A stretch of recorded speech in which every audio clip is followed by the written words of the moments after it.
I think we should start if that's okay. So what I'd like to do is just introduce, obviously, the concept and the theme.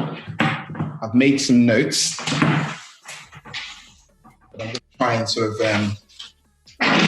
just go through what this is all about. So first of all, thank you to everyone that logged in so far. We've got about 90 people on this. I need to make a big confession. I'm just a normal dentist like most of us in this group. So there are no egos, there is no bravado.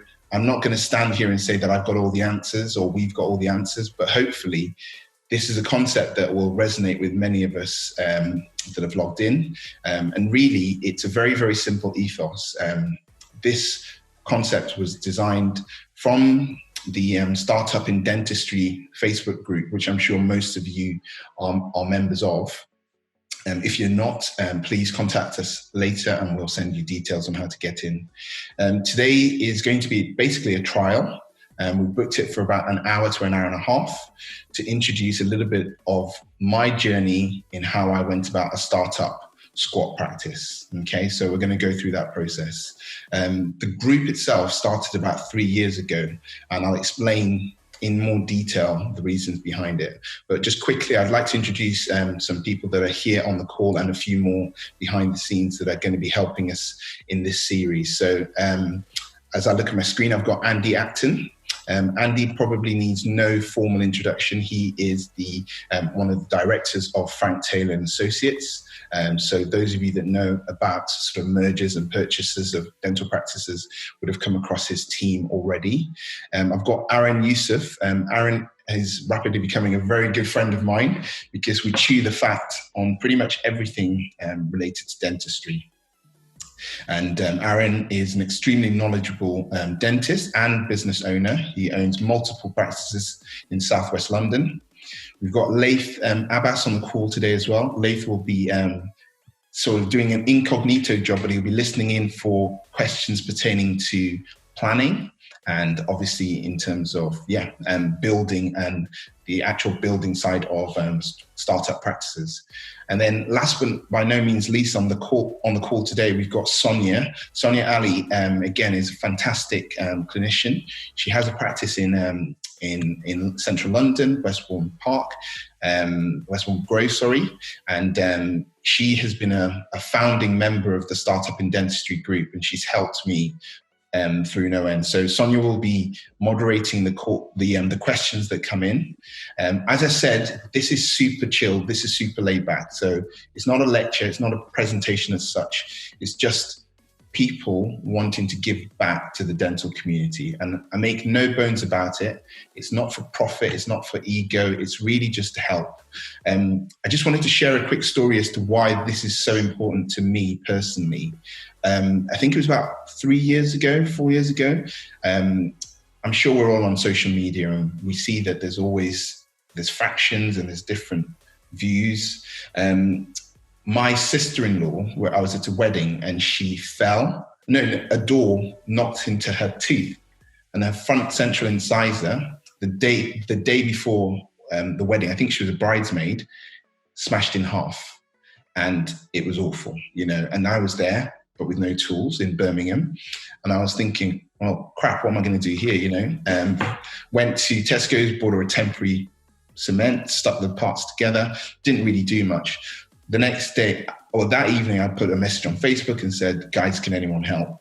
And I got 10 or 15 people offering to help. And the guy called Dipesh Palmer, he's probably not logged into this call, in Birmingham, offered to open up his practice. He was working from 9 o'clock. He opened at 8 o'clock, saw my sister-in-law, helped her and fixed the tooth. And the tooth is still there to today.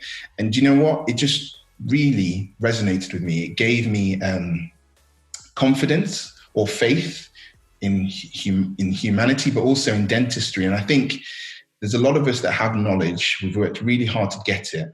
And some people, rightly so, want to protect that. My view is if we can help even just one person from this concept, then it'll be great. So without further ado, I'm going to move on now. Andy and Aaron, thank you again. I'm just going to start by sharing my screen, go through a quick presentation. and then go from there. If there are any questions, please contact Sonia or Andy and Aaron, and we'll go from there. And if I'm speaking too fast or too slow, or I lose reception, do let me know. Andy, how am I doing so far? All okay? Looking good. I can see and hear you. You're doing very well. Cool.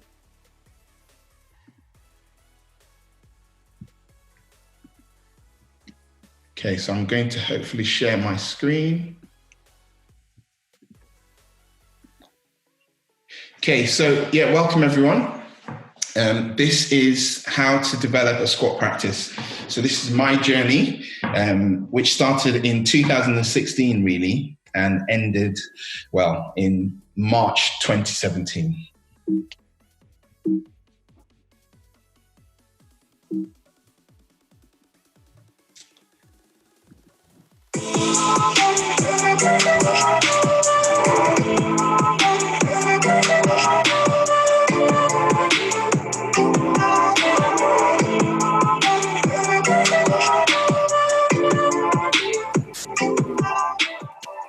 Okay, so that's just a little bit of a promotional video just to introduce the concept. On that video, you would have seen some other names. So we're very fortunate we're going to have other people joining us to help us with this concept. We've got Jeremy Howard, who is an expert in dental and medical finances and will give independent advice on that. And we've also got Chelsea Stewart, who is a fantastic marketeer. And she's somebody that I think is going to be crucial for startup businesses in how to sort of get off the ground. And then finally, we've got Anna Davies. Anna is a very, very knowledgeable general dentist who has now set up 2 squat practices. So she will be joining us and sharing her views and experiences shortly.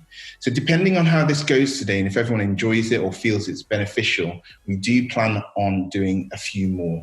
I've got a date reserved for next week, but then also subsequent weeks as well. On the screen, I hope you can all see this. This concept really resonates, certainly with me and hopefully with you guys as well. You don't learn to walk by following the rules. There are no rules. I've got an 11-month-old boy and he is a handful and he just keeps falling over. That's all he does. But it doesn't stop him. He keeps trying. And that's what it really takes to sort of progress in any business, but in particular in sort of starting up a dental practice. As I sort of alluded to, this is really why we're doing this webinar today. Over 3 years ago, I set up this Startup in Dentistry Facebook group with literally a few of my friends. And those of you that don't know about it, it's because it's a private group. And it was very, very much just meant to be a safe space for a few of my friends. From there, we started getting lots of requests. There are now over 800 active members of the group. And we feel that the members of the group and the admin, we feel that's a great number because we don't want it to be too big, that it's unmanageable. So we feel that number is great. And also it is a safe space. So this group is made for dentists by dentists. It's for our benefit where we can ask questions without feeling threatened or worried. We can also speak to some of the industry experts and they've got a very simple rule that they have to follow. There is no soliciting, there is no profiteering directly. All it is advice. So if you've got questions about dentistry and dental business and dental leadership, it's a really safe space to ask. And then if obviously you then develop a relationship with somebody that you feel you can take further, by all means, that's how it goes. And again, don't just take my word for it, speak to some other members of the group, or if you're on the group again, you probably know what I mean. So a little bit about me. I admit the photo's been airbrushed massively to make me look 10 years younger. But so this is me and this is me in my practice. My story started off, I graduated in Newcastle in 2005, did a house job for a couple of years and then moved down to the southeast. And I planned to stay there for a couple of years. I got a good job in a mixed practice and rapidly got interested in cosmetic dentistry. And from there, I was fortunate to get a really good job in a very, very high-end private practice, basically doing the kind of dentistry that I loved. The thing I soon realized is that my biggest strength, I wouldn't say is the clinical side alone, it's actually building rapport and getting on with people, which is something I just enjoy. It does mean I often run late because I like talking to my patients, but that's who I am. And I realized that that was my biggest asset. And as I was growing lists for other people, that at some point it would be quite nice to have something that I could call my own. At that time, I had 2 kids as well. They were getting a bit older, and I was having a sort of a 2-hour round trip commute every day. So I thought maybe now is a good time to start looking. Now, I'd always been interested in business ownership. I thought it would be a great thing to get into, but I didn't have a clue about the business, and I certainly didn't have a clue about the money. As an associate, I was a high grossing associate, so financially, I was comfortable. But I just thought, longer term, as I got older, it would be good to have an asset. So they were my sort of initial thoughts in terms of business ownership. So then I'm going to drop you in it, Andy, now. I'd signed up to quite a few websites for, to buy dental practices. And I signed up with FTA, and I signed up with some of the other well-known companies as well. And I was getting emails pinged left, right, and center. And I don't know if this, again, resonates, but there are so many opportunities. It's really hard to know which is the right one to take or to look at. So I looked at quite a few. I went to view 2, and I made an offer on one in a leafy suburb of Surrey, Chobham or Cobham, I can't remember which one. And it was a beautiful 1 surgery practice at the time, but it had the plumbing for 2. The value of the practice was £150,000. And I thought, yep, that's it. Lovely area, affluent area. I saw Jamie Redknapp walking down the high street, so I thought, yeah, perfect clientele. And I made an offer. I made an offer at the asking price, and it went slightly above the next one. So I made another offer. Anyway, after a while, I thought, okay, I can't keep raising my bid here. So I stopped at, let's say £200,000. The practice was a mixed practice with a very small NHS contract. It had a freehold, but it sold for over £600,000. And really, that was just an example, but at that point, I realized there was no way that I was competitive in that market.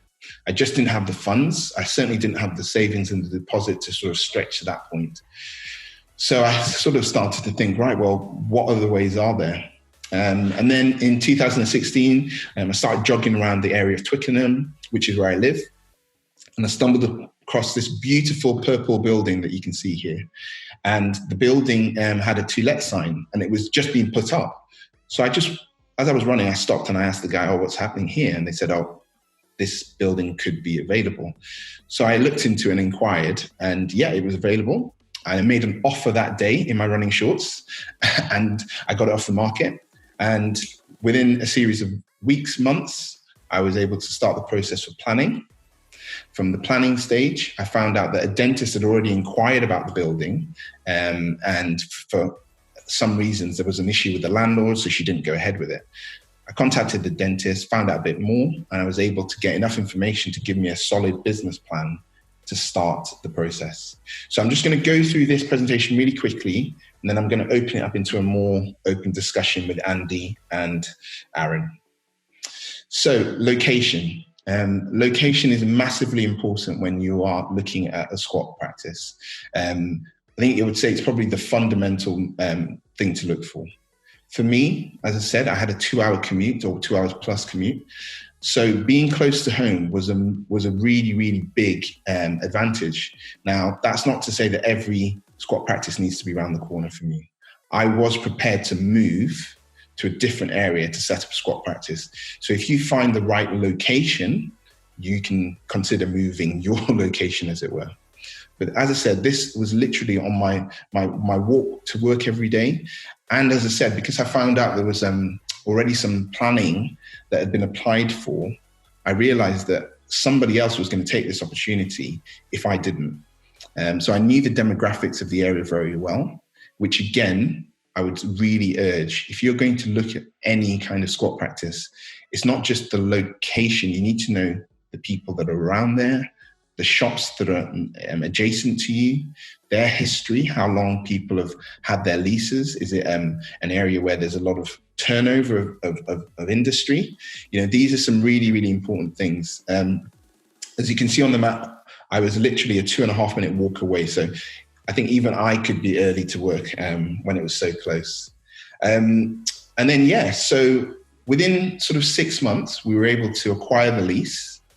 I was able to negotiate a rent-free period, which I presumed would be plenty of time to get the practice built, ready, and operational. Unfortunately, it wasn't, and I'll come back to that later. But the reason I put these photos on here is just to show you that when you're talking about a squat practice, you need a bit of faith and you need a lot of vision, because when I looked inside that building, it was awful. So it used to be a vegetarian Indian restaurant.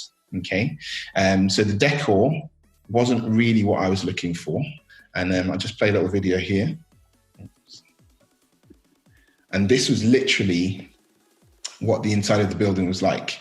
So to see and imagine that's going to be a dental practice took a little bit of faith. And as I said, at that point, I was just kind of, gung-ho, we can go for it.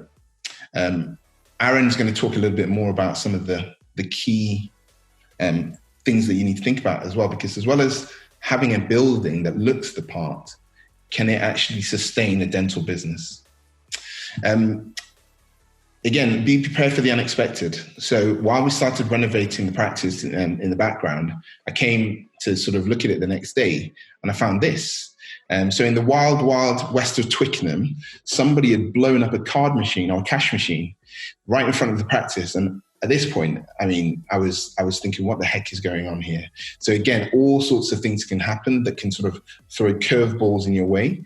If that had blown up anymore, it could have damaged the premises. I think people thought I actually robbed the cash machine because I needed the money for the practice, but that's strictly not true. Promise. Moving on. So you've got a building, you've got a layout.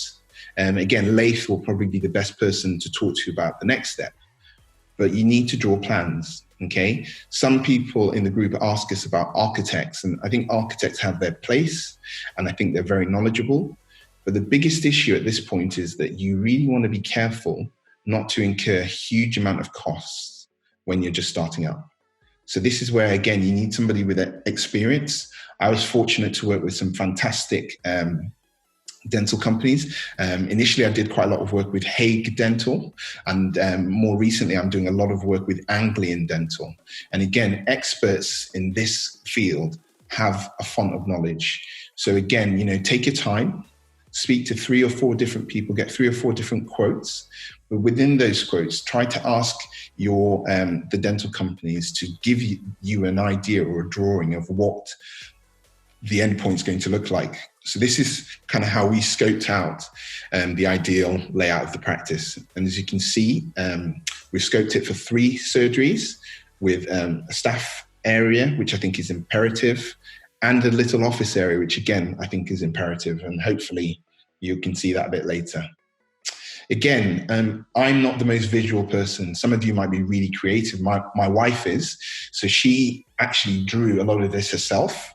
And she basically put it together for me and said, right, well, this is what it's going to look like. If you're like me, you need to see it, because once the building work starts, you can't be chopping and changing, because that's where things really go awry.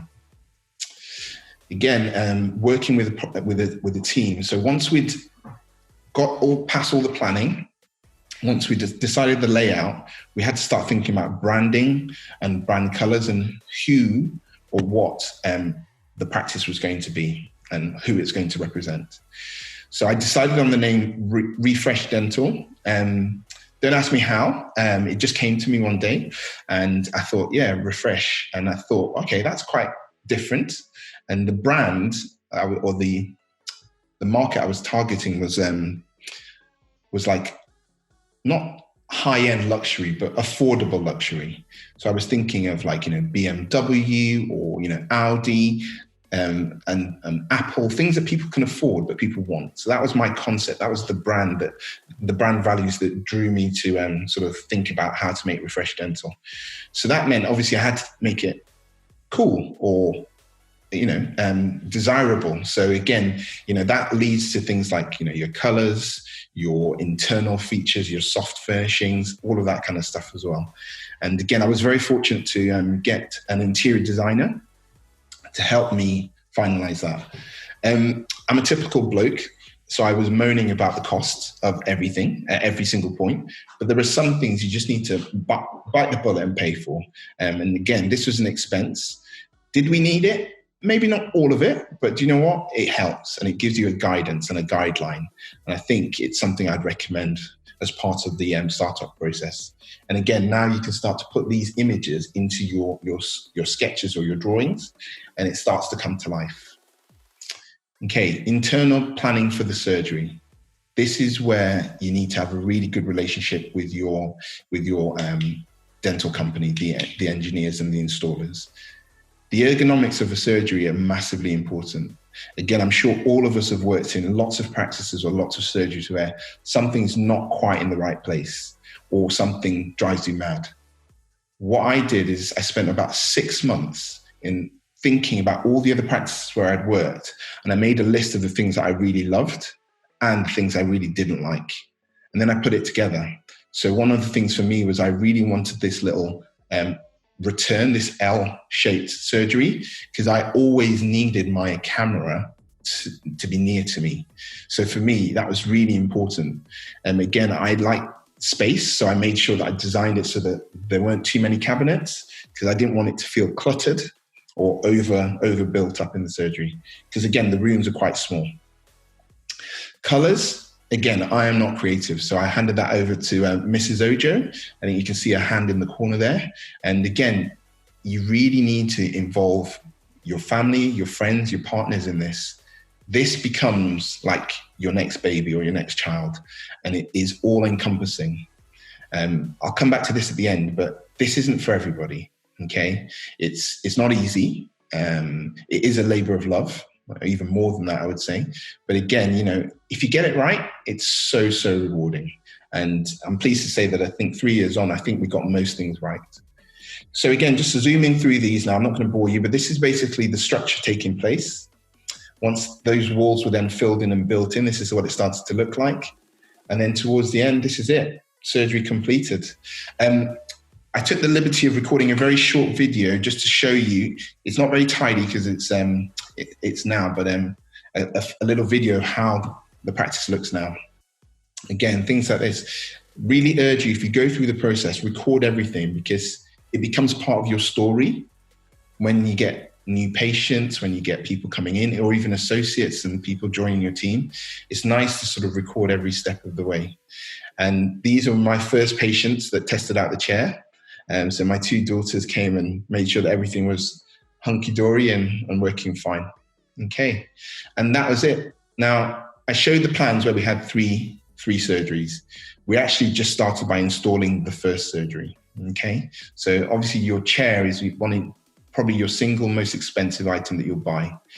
I've seen lots of people go in and buy 3 or 4 or 5 chairs straight away. I'd really, for a squat practice, urge against that. You need to start small and grow exponentially. So that's what we did. We did, however, make sure that we did all the building work and all the plumbing and all the wiring and the electrics in every single room. So they were finished. All they needed was a chair to be installed. And again, that just stands to reason. And you don't have to remember all of this. Working with a good team, they will advise it as well. Okay, so that's surgery 1. And again, after a few months, we managed to get some pictures and make it sort of come to life. I'm going to try and play this quick video now, just to sort of show you what the practice is like now. Hi guys, just want to give you a quick virtual tour of Fresh Dental. So this is our reception area here. Obviously, it's normally the patients coming and be received. Just to the side here is our waiting area. So we've gone for a slightly more open contemporary waiting area here. Obviously now, subject to coronavirus, we're going to have to look at how best to isolate people. But this is how it works currently. We've got a little seating area for kids with some toys in the corner, hidden away at the moment, and normally some literature on the side here. Then we've got a really cool TV program that shows some dental specific information. Drinks, cold water in the corner, and just a little sign or plaque showing some of our awards. Coming down the hallway now, we've got Surgery 1, Refresh 1. So this is the first surgery that we put in. So Surgery 1 was installed in March 2017. We've obviously got X-ray. The iTero is about 18 months old now, which has been a real good thing for us. And that's where obviously I do most of my work at the back there. And this is the main chair and an extra waiting chair for our patients and their family. Coming into Surgery 2, Surgery 2 is right next door. This was put in around about 6 months after, around about August time. And again, very similar layout, as you can see. This is mainly where our specialists work and also our hygiene team. And again, we're fully equipped with all x-rays and everything that you'd need. And we've got TV on the wall really for information for our patients. And of course, we've got the TV on the ceiling for entertainment. Coming back up the hallway now, we've got Shelley's office. Shelley is my practice manager. This is her office, which also doubles up as a consultation room. So when we've got specific treatments we want to discuss with the patient, we bring them in here. Normally the camera is not in there, and we sit and we discuss. There's a screen on the TV where we can discuss as well.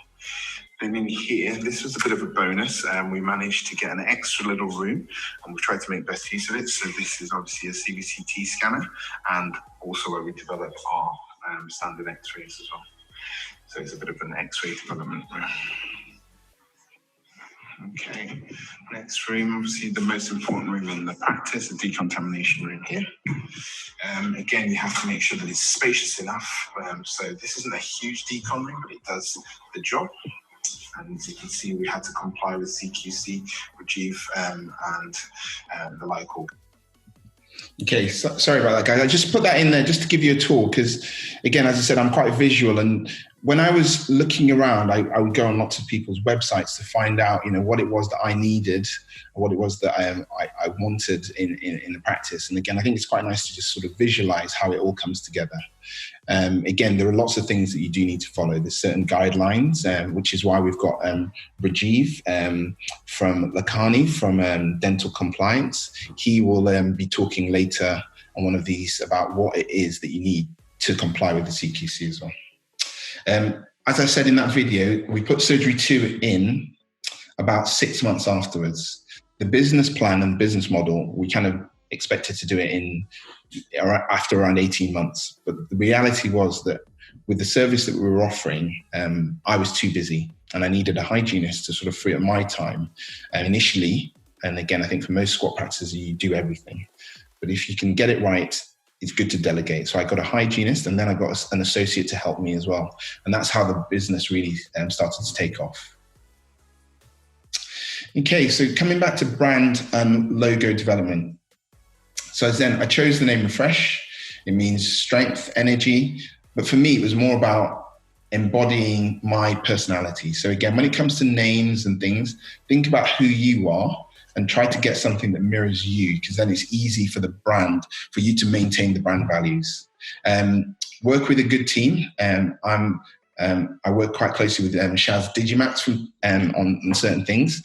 I used a company based in Glasgow called Adeo Group. They were amazing at helping me design the brand and the logo. Take your time. Show the different variations or the designs to your family members and see what people think, and also see why. I really like the one in the bottom right-hand corner initially, but it didn't mean anything. Whereas eventually I'm really happy with what I settled on because I think it says a lot about me. It's got the little smile in there as well, which I think brings it back to dentistry. And again, the colors are quite fresh and welcoming. Spend time getting good literature. Again, your brand really speaks volumes. So again, we spend a lot of time and money investing in good quality literature, which we can then market and spread around. So these are all our initial adverts. Before we opened the practice, we actually did launch a competition, which was basically for the first, I think it was 50 patients that registered. We were going to do whitening for £100 or £150, something like that. all it was so that on day one, we started with some patients. Because remember, if you've got a squat practice, quite often day one is 0 or ground 0, and then you're starting from there. So if you can bump that up to 10 or 15 people on day one, at least you know that you're going up that curve a bit quicker. So moving on for that, leaflet drop. Okay, so really, really simple. There are different views on this. Again, I'm sure Chelsea and we've got Derek Utenbrook from Ignite Dental joining us as well from marketing. They might have different views, and again, they'll tell you what certainly works. But for me, this was a good way. When you're building a brand, you need brand awareness. So you need to get into people's houses. So social media and online is brilliant, but also a paper copy. And again, with a call to action and also a time limit. If you can try and do that, that really helps sort of firm up people's minds and again, builds interests. And again, finally, websites. So again, I worked with Adeo Group in Glasgow to build the website. I'm really proud of the website, but I think one thing to warn everybody is that a website is not an easy thing, and it's a living thing. So you don't just build the website and it's done. I think my website's not finished yet, and it's 3 years. You keep adding to it, you keep changing, you keep putting different things in. I'm going to skip that video now. Okay, the business side of things. So getting to the numbers, you need to have good software. A lot of people use, I'm sure the big players are for Exact. I opted for Dentally. Dentally for me, as a young principal, I needed something that was cloud-based that I could work on remotely. I was an associate still at the time, so I would be getting emails. I wanted to know what was going on. In my lunch break, I could just log on my phone or on desktop and find out. So again, thinking about cloud-based solutions, I think is something that's going to become the norm, not the exception. It's a very simple, clean platform. It's got all your reports and your financials in there. You can monitor things like how many new patients you get a month. You can do your targeted marketing from this. So again, this is just one example. I know there are others, but this is what I use. Again, this is an old slide. I just put it in just to show the snapshot of that first year from opening. So from March 17 to August 18, we had a really, really nice, steady increase in growth of patients. So in March, I was bricking it, okay? And I thought we were going to have 0 patients. By the end of March, we actually registered over 60 new patients in that first month. And obviously that went pretty much, it looks like it goes downhill slightly, but consistently we were getting, a decent number. So by the end of that period, we had over 1,060 active patients. Now, obviously, time will tell whether they're active for longer, but today I've just checked it now, and we've now got 2,000 active patients. So I think that shows that, again, we're doing the right things, but these are some of the metrics and the KPIs that you need to measure and on a monthly or regular basis follow it up. As well as knowing that you've got new patients, it's good to know where they are, where they came from, and finally, what membership they fit into. So are they just normal patients? Are they on a membership plan? That kind of thing as well. Again, demographics, that tells you a lot about your patient base. You should really know this before you actually open the door. You should know, and there are certain searches that you can do that will tell you your patient base in an area, their demographics, and also their income, things like that. So you can find out what you should be marketing to those patients. Okay, I'm sure this comes as no surprise to most people. Word of mouth is, for me, the single best way of acquiring new patients. So in my practice, more than 40% come from word of mouth. But again, just walk in, look at that, 23%. So again, location, if you can be visual, if you can be in a very visual area or high traffic area, then you'll pick up just some walk-in traffic and walk-in business as well. And things like social media and marketing play a massive role as well. So again, it's just about getting a mixture of all of them.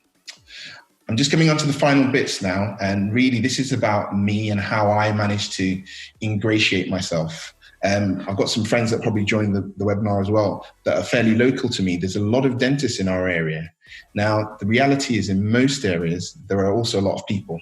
So I don't think competition is necessarily a bad thing, because everyone's different. So there'll be people that don't like my style. There'll be people that prefer another style. So again, it's about giving an option. One of the things I was fortunate to do is I got involved with some of the local schools and some local charities. So I became the headline sponsor for this May Fair, which is to raise money for children. And I got myself out there. And you can see I've got a moon boot on. I ruptured my Achilles one day, but it didn't stop me from getting out there and doing a bit of shameless marketing and plugging with the local MP. Again, it's a family thing. You know, if you've got family, you need to get them involved because it takes a lot of time, okay? It takes you away from your family a heck of a lot. So if you can get your family involved in things like this, it makes it a little bit more tolerable. My wife is a saint and she forgives me for most of this. So again, local schools, and then bringing people into your practice as well. So early on, we launched a facial aesthetics service. So we did open evenings, again, speaking to the local reps, you know, providing some canapes, bringing people into your practice. The funny thing with this is you get them in for, let's say, a specific service. What really you should be showing is how good you are as a team. And then from there, you might get other different types of work. So it wasn't just facial aesthetics. We got some dental patients off the back of this, some hygiene patients, that kind of thing. And then finally, this isn't really what this is about, but just basically market yourself, okay? Show the kind of work that you do and put it out there on social media, on your website. You know, again, get patients' permission, do testimonials, okay? Put this kind of stuff out there and say, look, this is what a new smile can mean. Because again, your patients don't often know what actually the new smile can be. Again, going a little bit further, going the extra mile. That's actually our slogan. We organised an evening with a local restaurant where we put a bit of money behind the bar for our patients. And we had a few patients come. I mean, this is obviously pre-corona, where we were able to hug and, you know, get drinks together. So again, you know, hopefully in the future, we can do this kind of stuff again. Just try and be different. Don't do exactly the same as everybody else. And then I think this is the last bit now, so social media. If you're not active on social media, you're missing a massive target audience. So get yourself out there. This is one of the things you really need to delegate, okay? Because when you're in surgery all day, you can't do all of this. But get yourself out there. My practice manager, Shelley, is amazing with social media. So she came up with this concept and we won some free tooth whitening from Boutique because we came up with a different idea. Again, celebrate your team, okay? So if you noticed I'm the only bloke there, that has been rectified now. It's a bit of a mixed bag. You know, put all of your photos, get them out there, put them on social media. This is Shelley, my practice manager. Lisa was one of the associates that joined us after. I was fortunate to have other people, Joanne, Nicola, Amanda. They all came on board and they all played their part. It's very easy for a startup practice to be all about you. And I think that's important, probably for the first 6 months or a year. But after that, you need to spread it and you need to get everybody feeling like the ownership is theirs as well. Don't forget to invest in the team, okay? So we book out 3 or 4 social events every year and we just pre-book them. That way, you know, we can get people to attend. It's really hard to get everyone together in one place, but try as best as you can. And that's one of our other associates who worked with us earlier, Viral. I think he's on the webinar as well. So he's seen how we've grown over time. And again, don't be afraid to ask for more promotion. So we met a few patients who are either local sports people or celebrities. And again, we use that to market. We use their network to market us as well. We became the official dentist for a local football club. And that just came about, you know, from a contact or a friend. And then suddenly we got, you know, 20 or 30 new patients. Okay. So it may be in like strange circumstances or funny ways, but when it's a squat practice, the failure or the success of the business is really down to you. So for that reason alone, you really need to put yourself out there. This was a TV advert that was filmed at Refresh Dental. So again, of course, I use that to market us a bit further. And then finally, don't just take your word for it. Make sure other people see other words. So get testimonials from your patients, from your friends. Make sure you get up there on Google, so you increase your numbers. I'm going to leave that video because I think I've talked enough. So the journey so far, we opened in 2017. It was one dentist, one nurse, and one receptionist. Okay. Within, as I said, 5 months, let's say, I had an associate and a therapist join, followed by a second associate. The business was growing by word of mouth. Okay. But the single biggest development was when I learned to delegate, when I employed a practice manager, which allowed me to focus on dentistry and growing the brand while she focused on some of the more day-to-day jobs. The team is now about 14 members. We've got 3 dentists, 2 specialists, facial esthetician. We've got 3 hygienist/stroke therapists and nurses and receptionists. And we're actually in the process of putting the 3rd surgery at the back that I showed you on the plans. Okay, so in summary, there are key points. Practice ownership is not for everyone, okay? You need to find your why. You need to know your exit strategy. It's all about the team, invest in them. And as I said, delegating, it's really hard initially, but it's the right thing to do. Don't just make it your practice, get everybody on board, okay? Initially, when you start, you might want to phase in a transition. Ideally, keep an associate position for as much as you can. Just work to your strengths. You can't do everything. If you're not good at certain things, I'm not great with the social media. Shelley does a lot of that. And then, of course, financial advice. So speaking to someone like Andy and Jeremy to learn a bit about the business side, what actually you need to run a business. And finally, an understanding or a kind bank manager often helps to soften the blow. I've made loads of mistakes. These are just some of them. Staff is probably the single biggest burden for everyone. Hire slow and fire fast. Marketing doesn't always work. Okay, you'll spend money in some places and you think, oh, what a waste of money. But you've got to speculate, you've got to try. I had a few major issues. I had some building work issues. I didn't want to make too much of a thing, but the electrical team that I use, which I won't name the company, but we had a major electrical fault, which meant that one of the chairs had to be rewired. Things like that, make sure that you get a really good installation team. Equipment, buy cheap, buy twice. You can ask me how I know about that. I made that mistake several times. I tried to outsource the financials. When you speak to Aaron a little bit later, I think you'll know why it's important that we should know our own numbers, not relying on somebody else. So the best decisions I made, definitely hiring Shelley as a practice manager. Creating the brand that suited my personality. I'm lucky because I got a good location that's close to home. And also dreaming big. You never really know where you're going to get to with this, but if you dream big, you never know, you might just reach your expectations. And that is it. Thank you very much. So Andy, I'm going to ask you and Aaron to come back.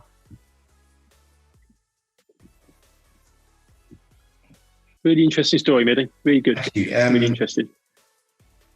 I'm just trying to... Yeah, great, mate.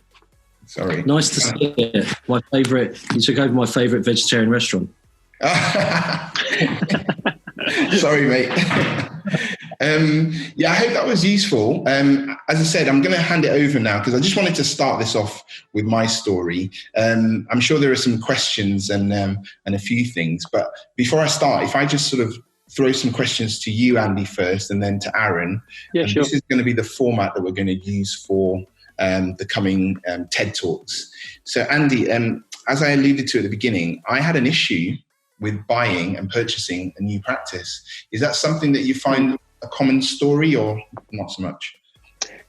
I mean, without doubt, we can only talk pre-COVID because we don't quite know what the world's going to look like afterwards. But the story that you regaled, that struggle of finding a practice that was affordable and the competition, it's fierce for buyers. I mean, at Frank Taylor & Associates, we've got over 5,000 people registered looking to buy a dental practice somewhere in England and Wales. And let's assume that 4,000 of those don't have the wherewithal. That's still 1,000 people looking for a practice in any given year, which is more than the total number of practices that change hands in a given year.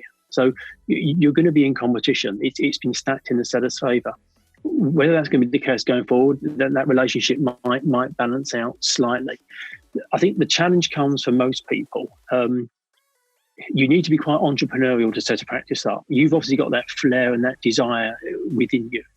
For lots of dentists, the thought of setting up a practice is quite daunting and intimidating.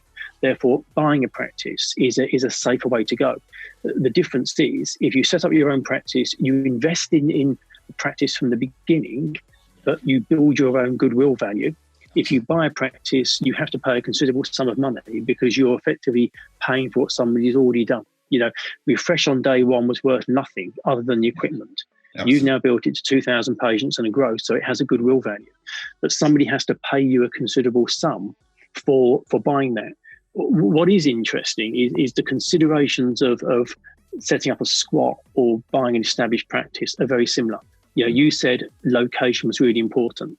If you're buying an established practice, location's critical. It's one of the very few things you can't change about the practice. You can change most other things, but you cannot change the location. And you also hit on something else that's important, which is the commute. It might be the most fabulous practice, the most fabulous building, but if it's not within easy reach on a daily basis, it's going to grind you down. It's going to get you. And, if it's a 20-minute journey on a Sunday afternoon, it could be an hour and a half on a Wednesday morning. So understanding that daily journey matters. And then budgeting. You were saying you kept a really close eye on your numbers and knowing what that cost base looks like if you're setting up, but also what you can afford if you're going to buy a practice. So budget applies to a startup or budget applies to buy an existing practice. And then the size thing, again, it's the same, whether you're buying or setting up. You had this ambition and this dream that it was going to be 3 surgeries, but you started with 1. You put in all the facilities, the plumbing and the wiring for 3, but you didn't start with 3. Yeah. It's the same if you buy a practice. You need to buy something that fits with something that makes you feel comfortable. If you're used to working with a small team, you don't want to be buying a 5-6 surgery practice because it might just be too much. You've got the human resources issues. You've got the managing the people, managing the surgeries, the materials. Everything just gets multiplied. So having something that fits with your comfort and within your range makes sense, because just because you set up Refresh, this may not be your forever practice. You may keep it, you may sell it, you may move on to another one, you may put a second practice alongside it. And if you buy a practice, it doesn't need to be your forever practice. No, very interesting, Andy. And Aaron, I think just going on from that, when we spoke, I said to you, I kind of just did it. In my head, I was a high grossing associate. So I kind of thought, well, I can do the work, so I can get the work. But, I think one of the things you really made me think about is like, well, what's your why? And can you sort of just go on a little bit about what you need to think about before you even start? Yeah, of course. I think it's good. And what you've done is really is amazing, because I've been buying practices. I've started a practice, I've sold practices and bought practices. And I've got a criteria, much as what Andy was saying, what I think is manageable. And as I buy more, and I don't know if I am going to buy more or not, I know what I can then take on, because I don't want a 7 surgery practice. But I think what you've done is amazing, because if you look at those numbers of new patients coming in, that's phenomenal.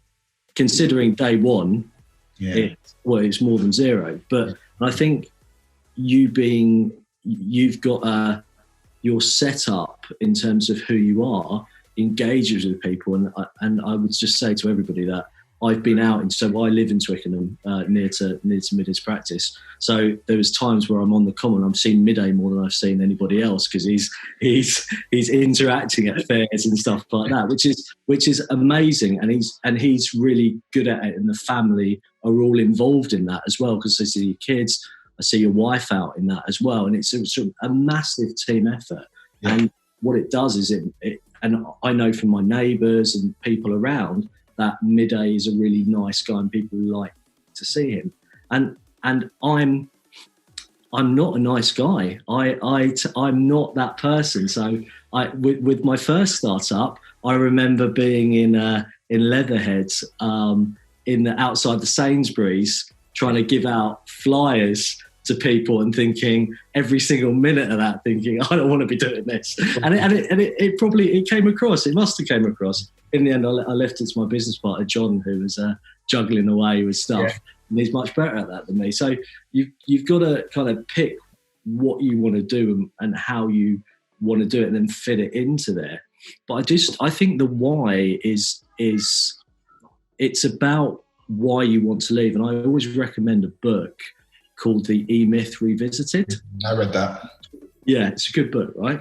So it talks about what we all are in essence. I think in there it's a pie shop owner, but we are in essence are dentists that can do something well. We can do our dentistry well. And along the way, there's many different reasons, but one of the reasons is we think, well, actually, we're giving a percentage to someone else for what we're doing, and we're building a list that may not be directly our list. So why shouldn't we do it ourselves? And that is brilliant. But as soon as you go on to then choosing and owning a practice, you've got to think about what it is that you're going to become, because you're going to move from a clinician to a business person. Yeah. And pure and simple, as you said, mate, you can do the clinical side of stuff. Mm-hmm. And actually, I can do the clinical side of stuff. So if you wanted to hire me to do the clinical side, I could do that. Yeah. But if it was me running your business in the way that you want to have your business run, I can't do that. And I don't think there are very many people that can do that for you. Yeah. When you come to a startup, to hire a manager on top of a nurse, a receptionist, you don't really have the wiggle room in that, do you? There's one thing that I got taught early on was there's this thing called the J curve, and the J curve is basically that's how you stay alive. And if you don't get up that curve quick enough, you come back down, and your business can fail. And I mean, I think I realized that quite quickly. That curve is very steep. And as you rightly said, if you then employ, a high net worth practice manager, for example, your business is not going to get up that J curve quick enough. So that's something that I thought was, I learned that fairly quickly. But again, I think, just throwing this sort of more of a general question, I guess people will probably ask which one's easier, buying an existing practice or doing a startup? I'll throw that one to Andy first, actually. I think without doubt it's easier to buy an existing practice. You could argue it isn't as fulfilling because you're effectively taking on somebody else's creation. So if you think about the way you spoke so passionately about creating the Refresh brand and what that meant to you and it reflecting your personality, if somebody came and bought your practice, they would buy it and it would deliver on the numbers because you've got your patient base and the financial accounts would look good and it would be rewarding, but it wouldn't be part of them. So I think if you've got the skills, and Aaron's spot on, setting up a practice requires, business as well as clinical confidence and experience. The way that dentists are trained, and from a patient point of view, this is great news. It's all clinical. There's no dedication, devotion, time set aside for learning about business as you qualify as a dentist. So when you then move in, perhaps into your first job, you will primarily learn from the principal that you work for. And that could be an amazing experience and set you up really well. And it may be absolutely awful and you end up with either bad habits or no skill. So I think it's more fulfilling setting it up. However, I think we're talking about a relatively small number of dentists that have the confidence, the ability and the passion to do it. I think, fortunately, the Facebook group that you've created has kind of brought those people together, which is a really powerful thing. But I think for the majority, buying existing practice is safer because you're taking on something that somebody's already proven. You buy a business that's got I mean, if it's got 5-6 years accounts, the financial trends have been built up. You can go in, if you can just kind of keep it moving in the same direction and adding 5% year on year, it's still going to be successful and rewarding. Absolutely. Aaron, I'm going to ask you the same question, and then Sonia's just messaged. There's quite a few questions from the group that we might need to sort of try and answer as well. But Aaron, what do you think? I mean, thoughts on both? Yeah, so I've done both, and I think you can, Andy's right, and I think that if you look at the numbers correctly, so you've got two things that I think. One is the tipping point, which is, so you started your first day with 10 patients. Yeah. that same day, 5 of those patients went out and told 5 of their family members, look, book in with him. Yeah. And then you accelerate on. And when you get to 40, 50, 60 new patients, or a certain number of internal existing patients, you're going to get that rapid growth. You're going to get growth. Whereas if you're only seeing one patient a day, they can only tell so many people. People, we're talking about coronavirus now, and we're saying the lines are going to go mental, but actually most people aren't thinking about their dentist on a daily basis. It's only when they've probably got a problem that they start thinking about the dentist, right? Of course. And so you've got that, but if you get a practice, then if you choose the right practice with the right numbers, what you're doing is, yes, you're paying more money potentially for it, but you're buying an income, aren't you? Absolutely. And you've got a starting business, haven't you? I mean, if I answer the question myself, I think it would be easier to buy an existing. I think the things with the existing are, can you find the right practice at the right price, at the right time, in the right area? But if you can, I would still say for the majority of people, that's an easier and probably a safer way of doing it. I had 6 months of sleepless nights. I'm not going to lie. I'm going to be honest with everyone. And there's something that we all need to remember: stress in dentistry. You've got the stress of the clinical day-to-day job. You've also got the stress of managing a team, the finances, and it's tough. I used to go to bed like 1 o'clock at night, 2 o'clock at night for about 6 months. I'm not saying it's perfect now. I'm not saying it's easy or it's a guaranteed thing. However, if you can get through that, I would say 18 months really of building, I think then it's a really good way of doing it. The advantages to me, I think, are you put your brand on it. Because I saw quite a lot of practices that I would have loved, that I would have considered buying. The only problem was I know my personality, I would have then wanted to rip and start everything again. So again, if you're buying from somebody, you need to make sure that you can make that practice the way you want it. If it's too far down a certain route, I think that's not always an easy option either. No. And I think the challenge in their MIDI very often, sorry, Aaron, is that if you're spending, what could be hundreds of thousands of pounds on a practice, the risk is you go in and change lots of the things that you just spent hundreds of thousands of pounds on. And the reason it was worth that was because of all the elements that make it up to be that business. And so often we see people that buy practices who do what you said. They go in and, they change the sign and they repaint things, and they take Mary off reception and they put on somebody called Joanne. But the practice doesn't look and feel anything like the one they bought. But the reason they were attracted to it and the reason they bought it is that it was a good performing, solid practice that they went about changing it into something else. You shouldn't do it. You shouldn't do it. You want that kind of practice if you are going to buy one, that you look at it and they haven't got a hygienist. So it's a simple win, isn't it? You just put a hygienist in and exactly.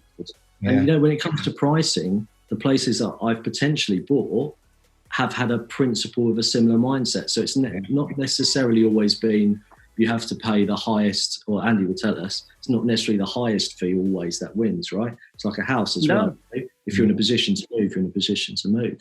Yeah. Well, I think when people sell practices, so often they want somebody to take over.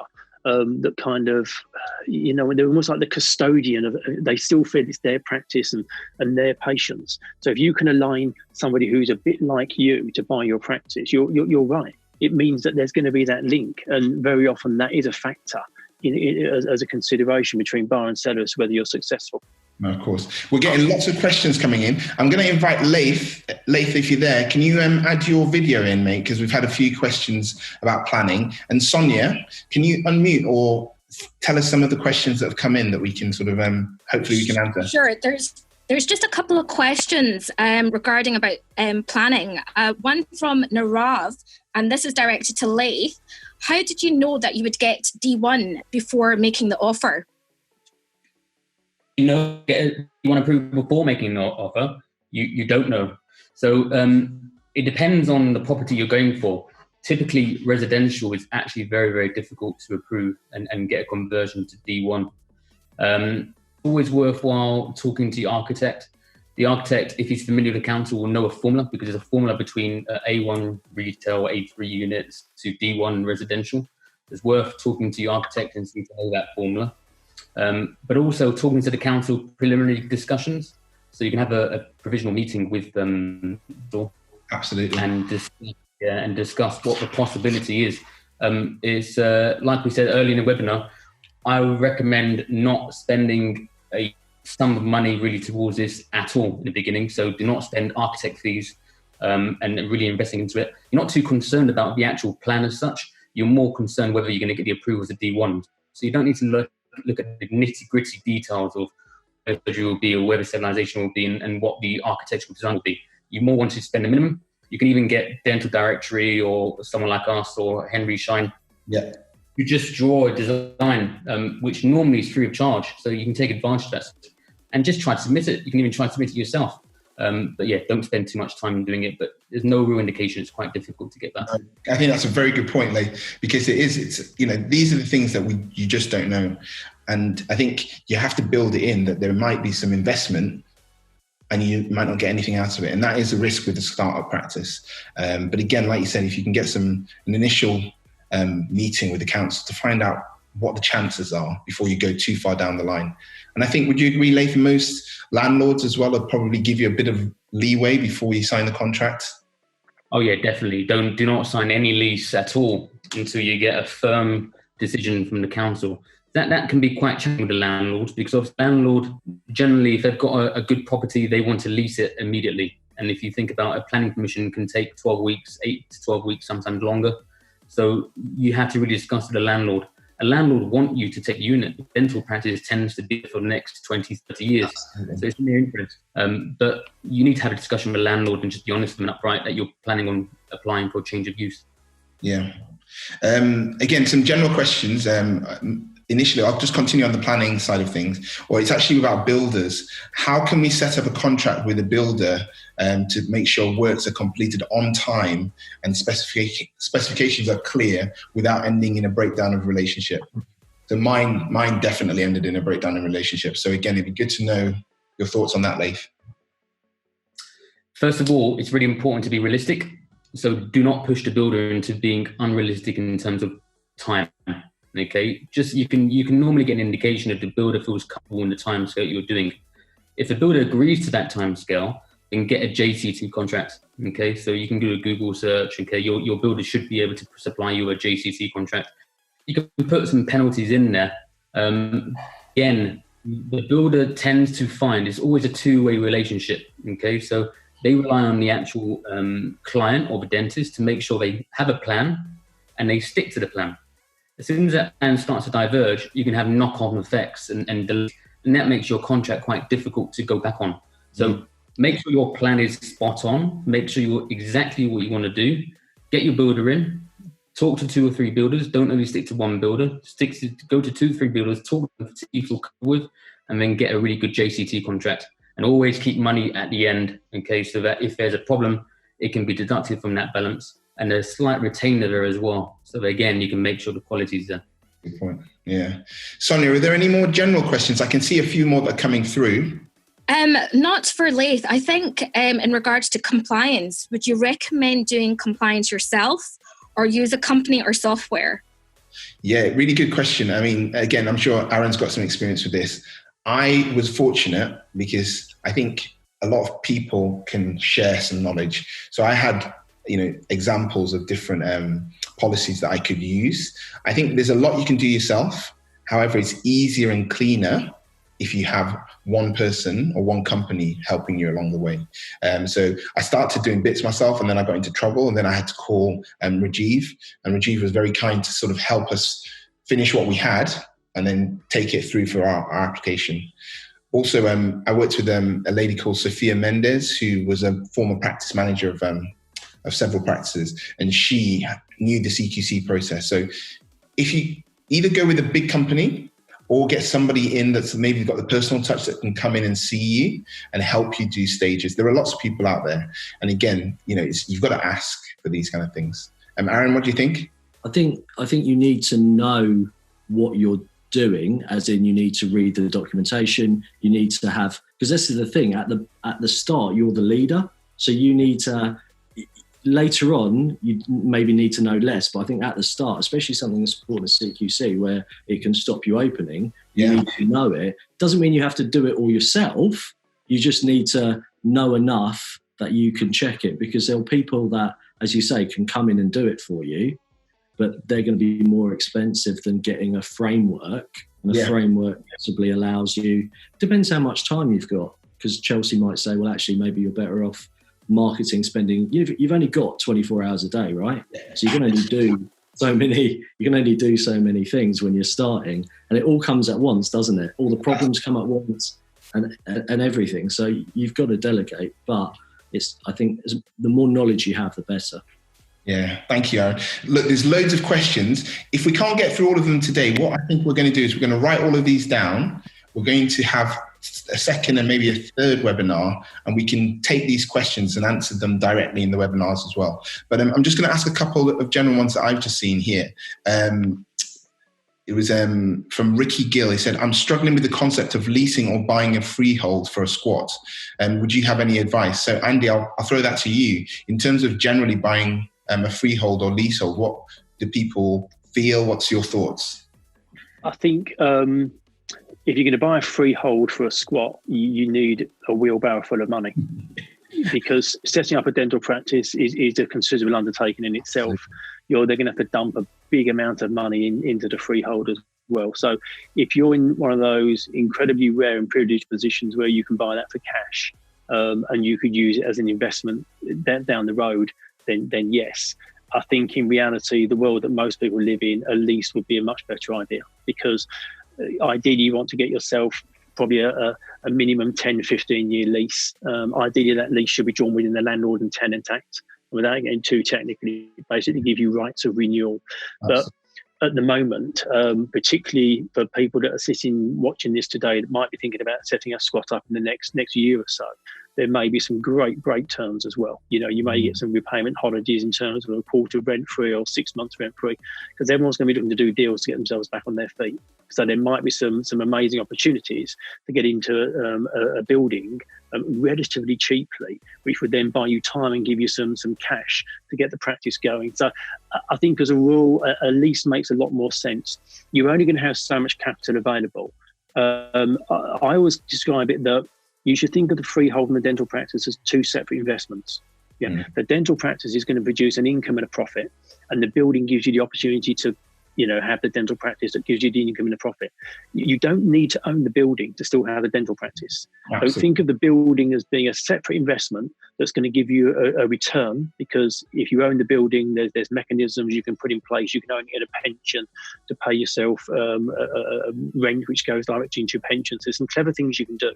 I think you should separate out the building from the business. But as a rule of thumb, I think going for leasehold means your capital expenditure is going to be lower, which means by virtue of that, your risk and investment is going to be lower. Yeah. I think location is the most important thing. So if you've got a great location and you can buy the freehold over a less good location and it's leasehold, then maybe the better location is better. And if you can buy a freehold, I agree with what Andy said, but if, for example, a freehold comes with 2 flats above it that you could rent out, that changes your business model slightly, doesn't it? Yeah. Absolutely. Yeah, good question. There's one other question that I was going to run by you, Aaron. It's from Nikhil Patel. How can you forecast figures for a squat? To me, it's much guesswork. So that was what Nikhil was saying. So Aaron, I think we discussed this a little bit, didn't we? Yeah. So I think what you could do is, there's companies like Frank Taylor's come out with loads of dental practices with loads of accounts. And I'm pretty sure if you ask Andy nicely, he'll tell you what the average is. But if you look at a couple of them, you kind of get an idea. And when you're pricing stuff up, you know that SOE monthly for one surgery costs 50 quid or whatever it is. So you kind of get an idea that the key is you probably put it down and then times it by 20%, just so that you're getting yourself covered and chucking. It's a good rule for life. Yeah. And then you've got an idea, but you've got so much available to you in terms of practice, sample practice accounts that are running. You pick a 2 surgery practice, you're starting a 2 surgery practice, and you run it. But you then take out, you've got your fixed cost and you've got your variable costs. So you can insert your fixed costs like your rent, your rates, because you can figure all those things out, and what your staff costs would be. And you should have a spreadsheet where you can play with it. You can have for the first year, I'm going to have my receptionist and nurse being the same person. Yeah. And then I'm going to, or let's try, I don't want to do that. Let me get a nurse and a separate receptionist. And you can put all those costs in. And if you look on Gumtree, for example, you can tell what the average rate of a dental nurse is in your area, because you know, that's what the job advertising is for. Again, that's what the Startup in Dentistry group was for, to give people some help. I mean, look, we're all busy people, but, again, you can ask people, in answer to the question, ask for advice. I think, again, there's people, financial advisors, so Jeremy, Howard, and people like that. You can actually, because not everybody's strength are the numbers. Aaron, I've said, your strength are numbers. Mine's not always all the numbers, but there are certain numbers you need to know. And hopefully, Aaron will be able to talk to us on another day about what the key parameters are. But the other things that you do need to appreciate, though, is that as well as sort of having a firm grip on the numbers, you need a working business plan. And with that plan, what I did was I had two. I had realistic and pessimistic. And the bank, if you're doing a startup, the bank need to see that, because if at your pessimistic, it's still a business model that's cash positive, they're likely to lend. If when on your realistic, it's looking flaky, you're on a hiding to nothing. So you put your numbers in, like Aaron said, and then you put your worst case scenario. So you say, okay, if I had only 2 patients a day, would this business model work? And as Aaron said, you can take some things out. So rather than having a nurse, a practice manager, you take out the cost of the practice manager. You say, right, well, if I just had a nurse, would it make sense? And then you've got to figure out, when you look at those numbers, do I want to work like that? Is that something that actually is an option for me? And again, I think a lot of people are asking the same question, really. How can you predict? You can't. But the reality is, once you get, and somebody asked what the J-curve is. So Andy, I'm going to ask you to explain a bit more about what you understand by this J-curve concept. Yeah, well, effectively, it's that classic one of you have to plan for success. You have to plan and assume that it's going to go well. So you're going to start from zero. And I think Aaron was saying, if you get 10 people in the chair, those 10 people are going to talk to 10 people each. We've all seen that chart of how the coronavirus spreads. We've all heard about the rate of infection. If it goes above 1, how exponential it becomes, and if it goes below 1, how it contracts. It's pretty much the same in terms of growing a new business. If you can get people in the door, and what you did with your whitening campaign to get people in the door is absolutely spot on. Without patience, all your plans are completely irrelevant. There's no point in having all this amazing marketing and a beautiful surgery and plumbing and wiring for a second surgery. If you've not got people coming in, nothing else matters. So on day one, doing offers just to get people in is all that matters, because it builds confidence, it gets busyness. Once you start to get busy, it's those patients that are going to start to bring other people in. The critical thing is being prepared for success and making sure that you can manage the success, because in the really early days, you've got to deliver. If you open and you don't deliver, your J curve is effectively going to double back on itself and you're going to implode. Because you have to keep delivering all the way along the line. And you also need to make sure that at every stage, you said about writing a business plan, and I think where people tend to go wrong is they write the business plan for the bank. They write it to impress the bank to get their funding. And then what they do is they put it in the drawer and go, whoof, the business plan did its job, didn't it? And the business plan's not for the bank. If the bank loses £300,000, it will survive. If you lose £300,000, it's going to be really hard. The business plan's for you. Yeah. You have to use the plan and monitor and track what's happening on a daily and weekly basis to make sure that the things you thought were going to happen are happening. And if they do, then open the tap a bit more. Make that curve as steep as possible. Mario Andretti says if you feel in control, you're not driving fast enough. And when you start a business, over the years I've started quite a few. It's hairy, but it's exciting. So, but you need a plan to go back to, so things are going well. But I think the key thing is, I always like the attitude of prepare for success, because if it doesn't succeed, we all know how that ends up. If you're preparing for success, it gives you the ability to keep opening the tap in the early days and get that curve as steep as possible, because in those early days, that's where you need to have your success.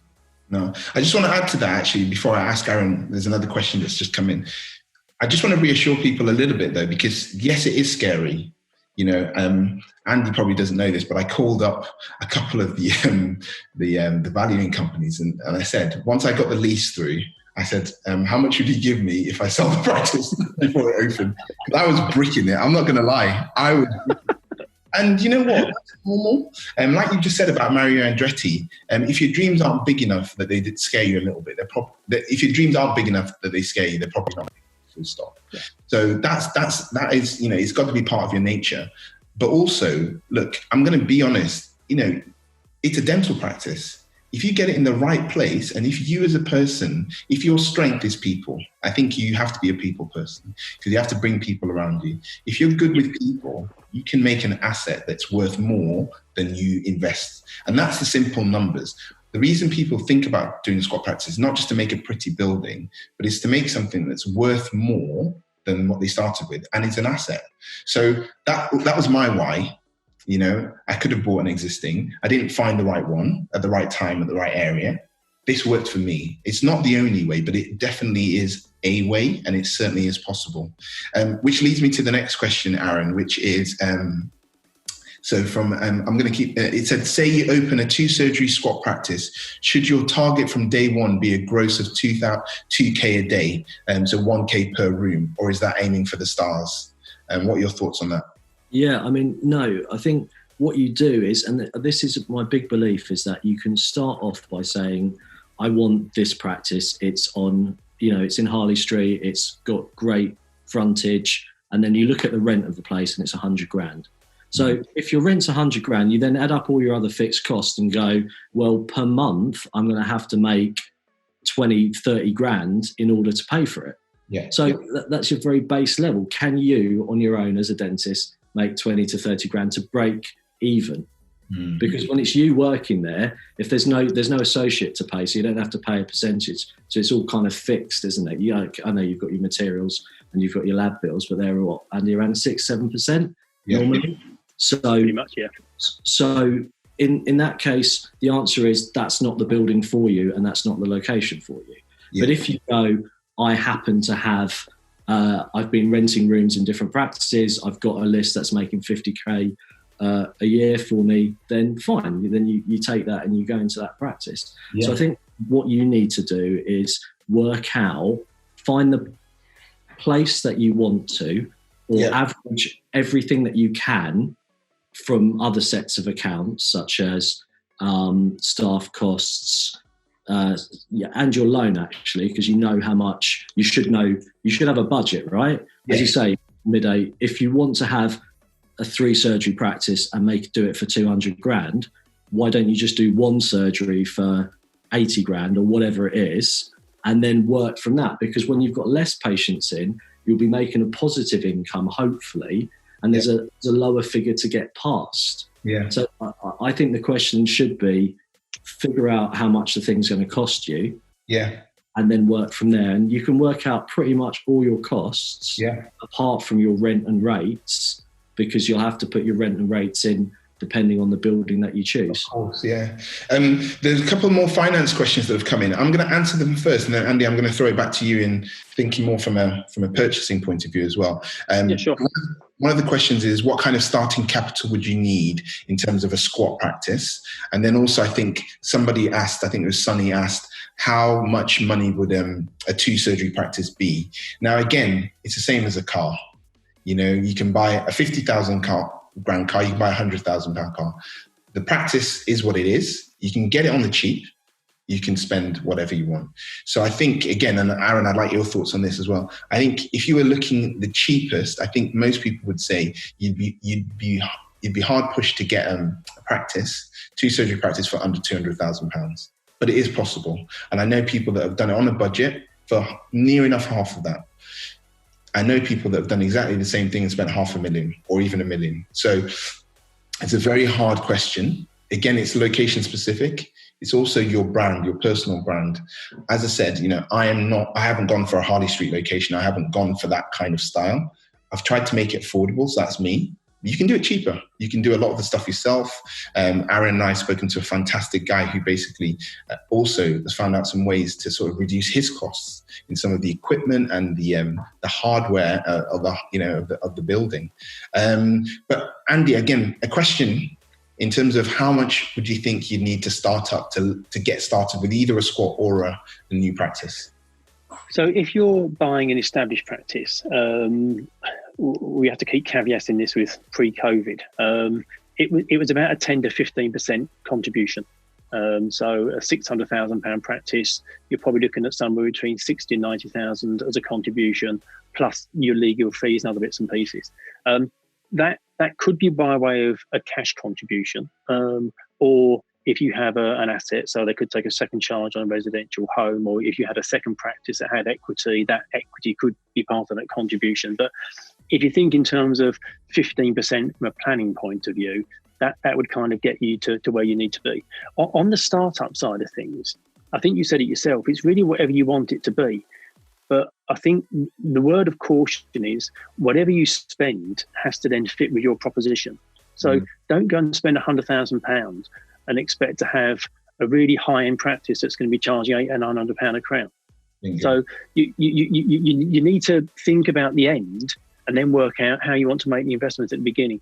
If you want a kind of a step up from an NHS practice and you're doing independent but very cost-effective dentistry, and your entry point is 100,000 investment, but that's reflected in your proposition. It's kind of like the EasyJet version of dentistry, say. Yeah. That's okay. That's not a bad place to be, but it has to fit as part of your proposition. Yeah. If you want glitzy chandeliers and a door person who's going to, open the door and greet somebody coming in, and you're going to spend £500,000, that's okay, but that has to fit with your proposition.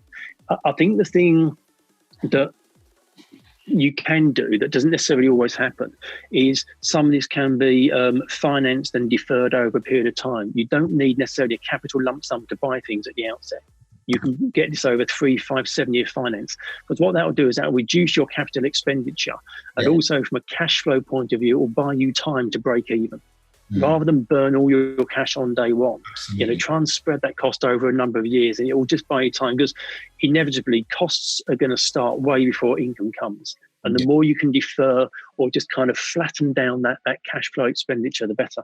Absolutely. Keep your costs low as much as you can early on. Keep your cash in the bank. Yeah. And again, there are things that are there to help you. So the bank will give you a loan repayment periods, interest free, or you don't repayment holidays. Sorry. So I had like a year before I had to pay anything.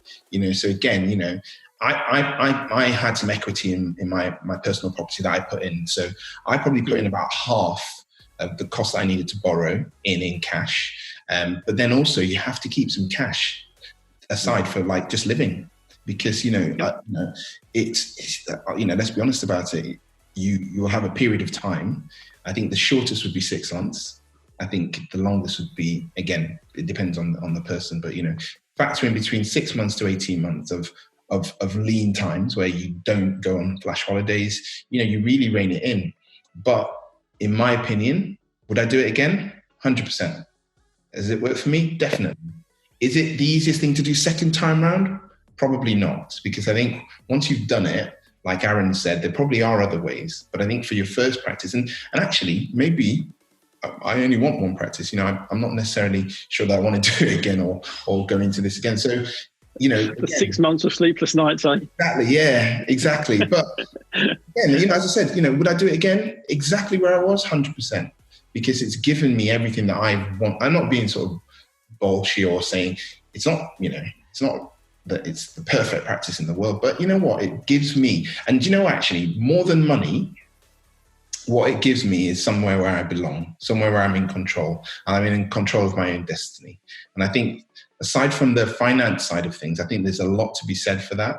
It's a safe place for you. It's a safe place for your patients. If you have a certain style about your personality, you can be that person, so it is like your home. It's an extension of your home as well. Guys, I think we've got literally 5 minutes and I can see a few more questions coming up. Sonia, is there anything else? Sorry, we've kind of just rambled on there. There's one for you, Midi, I think. How did you coordinate CQC registration and hiring staff? How did you coordinate between the two? Yeah, so I hired somebody just before we opened, like a month before. So I had like one receptionist stroke nurse, and that was it. In terms of the CQC registration, as I said, I struggled. I did a lot of it myself. Don't be afraid to ask for help. And then I stumbled and I met Rajiv later on. And as I said, Sophia Mendez also really helped me out. So there are people out there to get help. You don't have to do it yourself. And again, truthfully, stick to what you're good at. If you're somebody that's good at sourcing information and you have the time, do it. I chose to basically, keep earning as an associate and working hard in my dentistry and let somebody else sort of help me source everything. And that's kind of how I sort of went about it. I hope that answers the question, Sonia. Yes, that's fine. There's one more question. Are you able to open up a squat practice with multiple partners and still work as an associate at somebody else's practice to ensure a stable income from one source? Which means you don't have to rely on a squat practice as a source of income. So is it best to have two jobs, basically, whilst you're growing your squat, or is there any sort of downside about it? Thanks, Sonia. I think you need to. Bottom line is, however well you've done, your practice is not busy 5 days a week. I think you're probably you're working 6 days a week anyway, and you are working, it might be you split shifts, you do a morning somewhere and an evening at your practice, because I think you need a USP for your practice. If you've got 5, like Twickenham's got a lot of practices, and anywhere now will have a lot of practices, right? Anywhere worth putting a practice will have a lot of practices. So you need some sort of USP to that, don't you? And the USP, the easiest USP is either lower costs, which is not necessarily the right way to do it, or unsociable hours, because that's what's going to get people in. So that allows you then to work somewhere else and have money coming in. You need to have money coming in because everything's a balance, right? You need your life and you need to pay for your life. Yeah. And this has got to be helping you to pay for your life. Yeah. And Andy, one that I think you would be able to answer, how do you prepare a realistic and a pessimistic business plan, and who is best to help? Is that something that FTA offer a service in? So we, so on the finance side of things, where we help clients arrange commercial loans, we will, give them the bare bones and the outline for a business plan, and we'll certainly review their forecast for them. I think Aaron said it himself, and you said it in how you developed it. I think it's really important that you have ownership of these numbers. So I think getting somebody to help you is good, but you've really got to understand the mechanics of what goes into it, because you need to know, I think we call it grip. It's about budgets and targets and knowing what's happening. And if you delegate that responsibility to somebody else and they come back to you with a business plan and say, this is your optimistic one and this is your pessimistic one, and you go away, but you don't really understand what's gone into it. You're not really going to know whether you're on track or not. And Aaron gave some great pointers in terms of, you jump on Gumtree, you find out what people are being paid. And I think by understanding that, I think a business plan and a budget, sitting here talking about it, it sounds quite daunting. If you just end up with a blank sheet of paper and you start writing down the numbers of things if you're a dentist, broadly what your materials are and your labs are. You know roughly what people are paid. You know what a phone bill costs. You know what electricity costs and gas. When you start putting those things together, you're building a budget. You're actually building a forecast. And then it comes down to the other side of things, which is the optimistic and the pessimistic in terms of the growth of patients. Yeah. And that then links to, what Chelsea and others will talk about, which is the marketing. But yeah. I think it's that thing about how do you eat an elephant? It's a mouthful at a time, isn't it? I think an elephant's an awfully big thing, and a business plan sounds like one of these, great masterpieces that, clever consultants write for you.